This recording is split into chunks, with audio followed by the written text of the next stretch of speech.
Breaking news చూస్తున్నాం. Phone tapping కేసులో కీలక పరిణామం చోటు చేసుకుంది. నిన్న సిట్ అధికారులు కేసీఆర్ కు నోటీసులు అందజేశారు. అయితే మున్సిపల్ ఎన్నికల కారణంగా విచారణకు హాజరు కాలేను అంటూ కేసీఆర్ లేఖ రాశారు. ఈ నేపథ్యంలో మరొకసారి తేదీని ఖరారు చేస్తూ నోటీసులు ఇవ్వడానికి సిట్ అధికారులైతే సిద్ధమైనట్టుగా తెలుస్తోంది. ఫోన్ ట్యాపింగ్ కేసులో కీలక పరిణామం చోటు చేసుకుంది.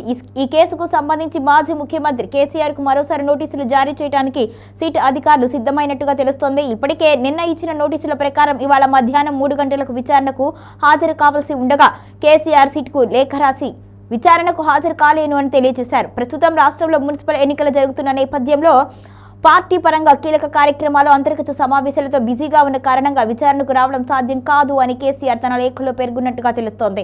ఇక ఎన్నికల నిర్వహణలో భాగంగా పార్టీ వ్యవహారాలు అత్యంత కీలకంగా ఉన్నాయి అని, అందువలన విచారణకు మరొక తేదీని నిర్ణయించాలి అని సిట్ ను కోరారు. కేసీఆర్ విజ్ఞప్తిని పరిగణనలోకి తీసుకున్న సిట్ అధికారులు తదుపరి విచారణ తేదీని ఖరారు చేస్తూ మరో నోటీసు జారీ చేసే అవకాశాలు ఉన్నాయి. భద్రతా అంశాలు, మాజీ ముఖ్యమంత్రి హోదాను దృష్టిలో ఉంచుకొని విచారణ తేదీపై సిట్ జాగ్రత్తగా నిర్ణయం తీసుకున్నట్టుగా తెలుస్తోంది. ఈ కేసులో ఇప్పటికే పలువురు రాజకీయ నేతలకు, మాజీ పోలీసులు, ఉన్నతాధికారులకు సిట్ విచారణ జరిపింది. కేటీఆర్, హరీష్ రావు, సంతోష్ రావులతో విచారణ ముగిసిన తర్వాత ఇప్పుడు కేసీఆర్ ను ప్రశ్నించేందుకు సిట్ ముందుకు రావడంతో రాజకీయంగా ప్రాధాన్యత సంతరించుకుంది. ఫోన్ ట్యాపింగ్ వ్యవహారంలో నిర్ణయాలు ఎవరి ఆదేశాల మేరకు జరిగాయి?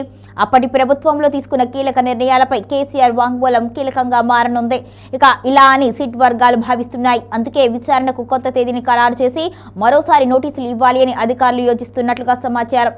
కేసీఆర్ కు మరోసారి నోటీసులు జారీ అయితే ఈ కేసు తెలంగాణ రాజకీయాల్లో మరింత వేడిపించే అవకాశం ఉంది అని రాజకీయ విశ్లేషకులు అభిప్రాయపడుతున్నారు.